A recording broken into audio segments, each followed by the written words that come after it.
Greetings all, Ferrariman601 here.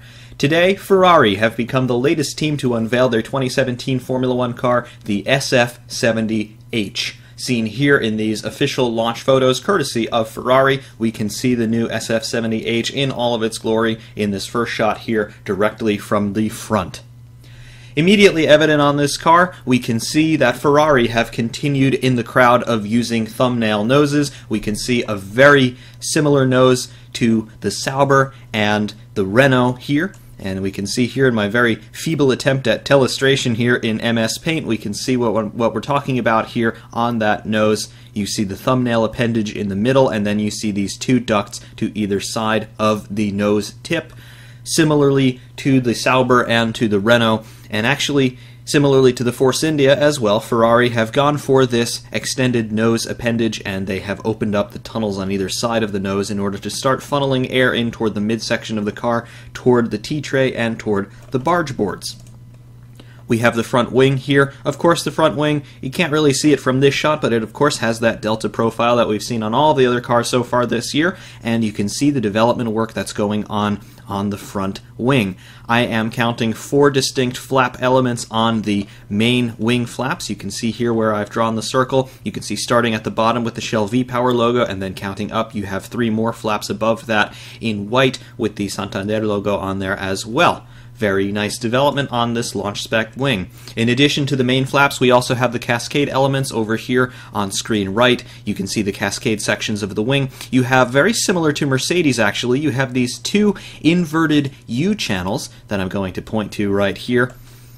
You have one here, and you have one here, those 2 inverted U channels. Mercedes, so far, the only other team to have those 2 U sections on the front wing end plate. So interesting to see Ferrari doing something like that as well. This is clearly a more advanced wing design than most of the other teams we've seen thus far, and perhaps there is some benefit in it. We shall see. Different on the Ferrari compared to any of the other cars that we have seen so far are the front brake ducts. You can see them here on either side of the car, just inboard of the front wheels. You can see them here, but notice inside the brake ducts, and we'll leave the left-hand one on the left-hand side of the screen circled here, you can see that there are a number of louvers inside the intake section of these ducts. I'm not entirely sure what they're doing here, and I've not quite seen this on another Formula One car recently, but I would say they're just trying to condition the airflow as it comes into the brake duct so that they can direct it accordingly to cool the brake system.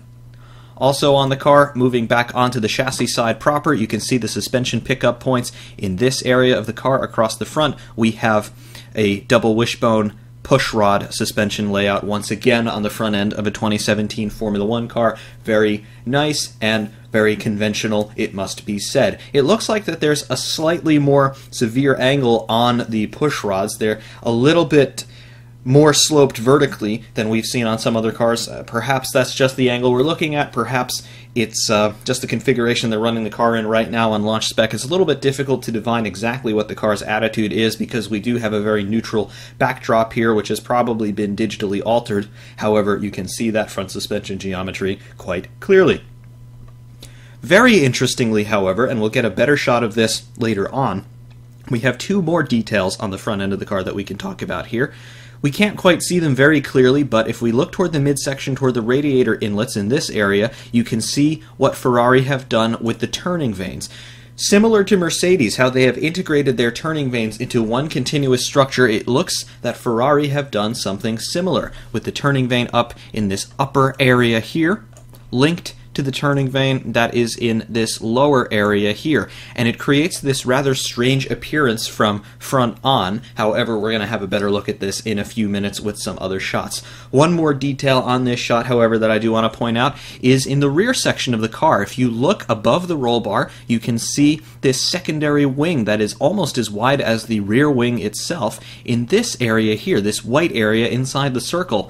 This is a T-wing, and we saw something similar to this on the Mercedes yesterday when they were doing their shakedown run at Silverstone. However, Mercedes did not officially launch the car with that wing fitted. Ferrari have. And I remember I was making some comments as to the legality of such a device. It appears that such a device is, in fact, legal. And we're also seeing a shark fin on the SF70H, and we'll have a look at that in another shot as well. However, it's interesting to see that Ferrari are also investigating this rearward T-wing ahead of the front wing, but also using it in conjunction with a shark fin. The Mercedes gave us the impression that it would be either or, either run a T-wing or a shark fin, but Ferrari seemed to be integrating both solutions into one aero package. So we have a rather interesting development here already from the Ferrari. And on this next shot, we have a front three-quarter view of the car, and we can get a better sense of how things are looking along the sides. The first detail that I'd like to point out here is actually one that's somewhat obscure. Just like we saw on the Mercedes yesterday with these pre-barge boards mounted just below the front nose, we see something very similar here on the Ferrari, as we can see here inside the red circle. Very interesting development there, and I have to say that that area probably has the same rationale as the Mercedes. They're picking up the airflow as it enters in through the front wing. As we can see from here, the air coming in toward that barge board area as it goes through the front of the car, and then it's going to curve outward toward the barge boards, roughly following this sort of profile behind the tire, of course, toward the barge boards before it then starts to pass on along the rear section of the car and then toward the diffuser area. Interesting development already from the Ferrari using those pre-barge boards. In addition to those, we have the barge boards proper, somewhat obscured from view by the front wheel, but you can see the barge board here in this shot, and you can see a rather conventional shape to the barge board, but also very large, similar in size and shape actually to the barge boards that Sauber are running. You can see how they have them configured there. In addition, we have those multi-element turning vanes that I was talking about on the previous shot. We have a lower element that we can see right here, in addition to an upper element that we can see in this area on the side of the radiator inlet. The radiator inlets themselves, however, they have been very highly sculpted in an aerodynamic sense. We can see the radiator inlets here with the circle drawn, and you can see just how sewn up and cinched up they are. It's a very small aperture for those radiator inlets, but it does tell me that they are expecting some very high velocity air to be coming into the radiators from that frontal direction on the car. So an interesting design there. I assume Ferrari have been able to address all of their cooling and ventilation needs for the engine bay, because there are very few openings on this car, it has to be said. So we'll see if they have any packaging concerns in terms of cooling. But looking at the rest of the car, particularly toward the rear, and you can see just how narrow the profile is along the floor here where the bodywork meets up with the floor. We have a very sharp and very tight angle going into the floor section of this car. So clearly Ferrari have a very good packaging layout. They have a lot of extra space, just as Mercedes do, to play in the rear section of the floor and start to manipulate the air toward the diffuser. Also on the car, we can see the shark fin now in its full detail in this section here, and additionally we can have a better look at that T-wing in this section. So we have the T-wing and shark fin toward the rear of the car, heading toward the rear wing proper.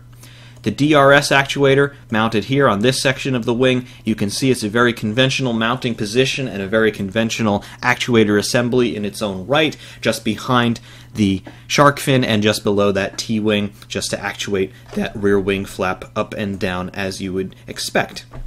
Additionally, on the rear wing, you can see the end plate profile, very similar design to the Renault, it must be said. First of all, we have the gills cut in the upper element of that end plate, again controlling that high pressure across the rear wing. And you can also see the profile of those end plates as they start pretty much at vertical and then they turn sharply inward at about 90 degrees in this section, rather 45 degrees in this section, before they head back down vertically toward the floor. Very nice design on that rear wing end plate. Also on the Ferrari, an interesting detail that we've not seen on any other car so far, and we'll have a better shot at this in a few minutes, but you can just look in this area here. We have a monkey seat on a 2017 Formula One car. So very cool to see this area of development already being played with by Ferrari. The other teams have yet to integrate this design. However, you can bet any amount of money you would like that we're going to see all of the teams trialing that monkey seat design in Barcelona next week. And in this next shot, we get our first topside view of the SF70H.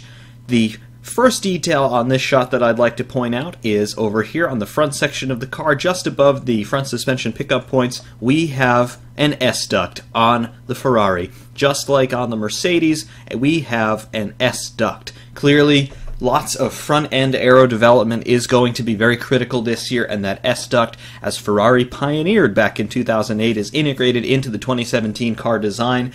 Going to be a very interesting area of development to watch for sure, and probably a very secretive one, as well as the structures underneath the car needed to support the S-duct in terms of the air intake someplace on the bottom of the nose. Very secret and rather easily concealed from prying eyes. So we're going to have to watch this area and watch to see if we can get any shots of the Ferrari with the nose cone removed at any point throughout the year. Going to be very interesting to look at. Also in the midsection of the car, we have some secondary winglet activity going on here. These are small canard wings just being used to profile the air toward the radiators and toward the cockpit area, and just probably to help spoil the airflow as it's come off of the front wing, because it will be a little bit turbulent, and they're just trying to smooth out that turbulence so it can head toward the cockpit area. Additionally, we have some more winglets in this center section of the car on either side of the chassis. These are canard wings proper, although they are much smaller than the ones that we've seen on the Mercedes, and also smaller than we've seen on Ferraris of yesteryear, but they have a similar purpose, just to condition that airflow toward the radiator inlets. We have the cockpit area. Of course, this is a standardized dimension per the FIA for the safety regulations in terms of driver movement and driver extraction after an accident. So you can see the cockpit very nicely detailed there. And in addition, we can get a better view now of how the barge boards are situated on this car, and you can see the amount of empty space from the trailing edge of the barge boards toward the radiator inlets proper. A lot of room there for the air to spread out, maybe decrease in pressure a little bit as it heads toward the radiators and heads toward the turning vane. Additionally, what we have here is a chance to look at the amount of space that is actually on the floor. Just like we were remarking about on the Mercedes yesterday, Ferrari have all of this area on the floor to play with. It's all open, and you can see roughly the profile of that flow as it attaches itself toward that bodywork, toward the rear of the car. You can see roughly the path that they are trying to coerce the air into taking to feed the diffuser. Very interesting shot, and again, just like the Mercedes, Ferrari very tightly packaged in the rear end. They've got a lot of space to play and a lot of space to develop as this car evolves over the course of 2017. Another interesting nod to the detail on the Mercedes, these areas here just in front of the rear tires, we can see these slots cut into the side of the floor, and that is a very similar function to what we've seen on the Mercedes, what we've seen on the Renault, and probably what we've seen on the Sauber as well, although it was a little difficult to see from those shots. These are just very small turning vanes just to help condition that airflow and get it turned a little bit more toward the center section of the rear end as it goes to feed the diffuser. Very interesting detail, and of course Ferrari, with their development budget, will have all sorts of resources to play in this area.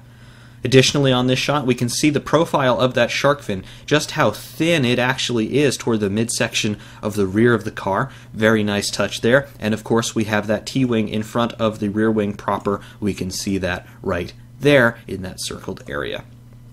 Other than that, you can see now fully the delta profile of that front wing as it comes in at these angles here across the front of the car. Very, very nice touch there. Again, homologated on all of the 2017 Formula One cars, and you can just see the overall wheelbase plan of the car going from the center lines of the front axle to the center line of the rear axle.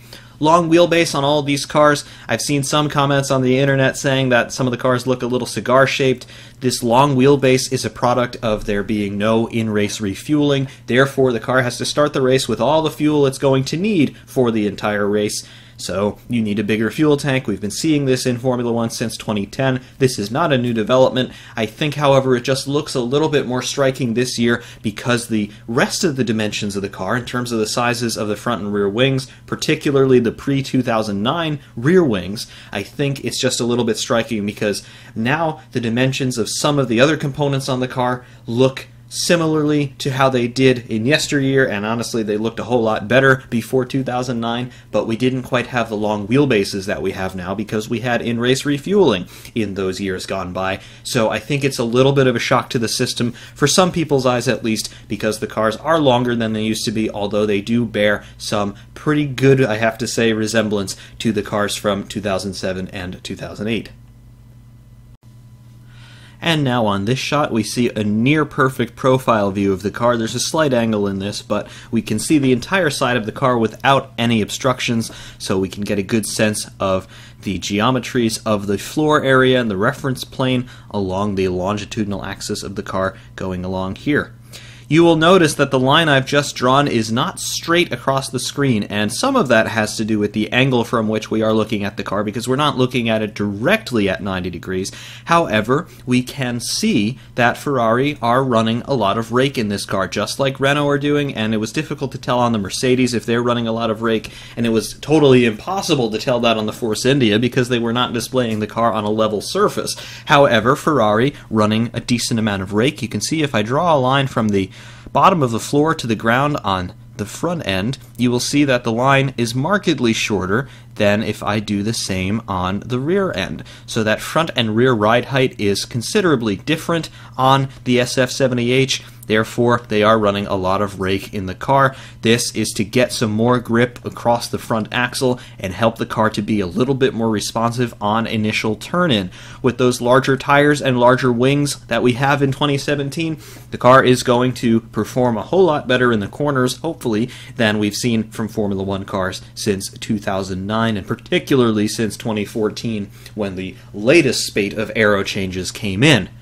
Particularly, these larger Pirelli tires are going to be a whole lot better. Lewis Hamilton, although he only ran on the extreme wets as far as I'm aware yesterday, was already very complimentary of them, saying that the tires are going to be more consistent and they're going to reward some high-speed driving. So that's what we all tune into Formula One to see, and now Formula One finally looks to be set to give that spectacle back to us. I am absolutely loving that, and I'm also absolutely loving the looks of the cars so far.